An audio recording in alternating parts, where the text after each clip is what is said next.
Recently, when I was doing my undercover boss work in a hotel, I had a coworker in the sales department that was a hothead. Now let's call her Jane.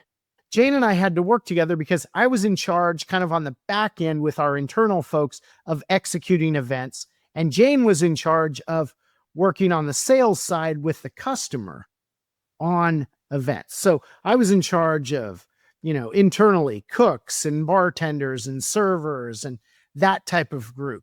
Whereas Jane was a liaison for the customer. So if anything went even slightly wrong, Jane flew off the handle. Jane would blow up at us. Why was the food a little bit cold? Why wasn't the room set up earlier? Why was the room temperature the wrong way? Why did we run out of such and such favorite local craft beer? Why was the microphone buzzing?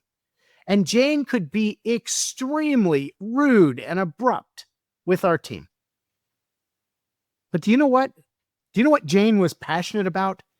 Jane was passionate about getting the guests, her clients, the very best experience possible at that hotel.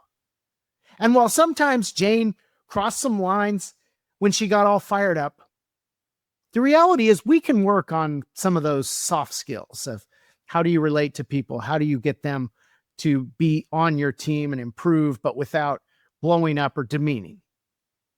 And so as a business owner returning to that hat, I will take a Jane every day of the week over someone who is indifferent and passionless about work.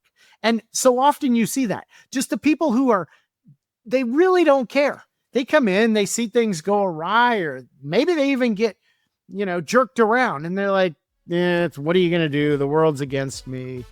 Stinks, blah, blah, blah, right? You know those people, kind of Eeyore mentality, right? I would take a Jane with that fire, even if it crosses the line, any day of the week.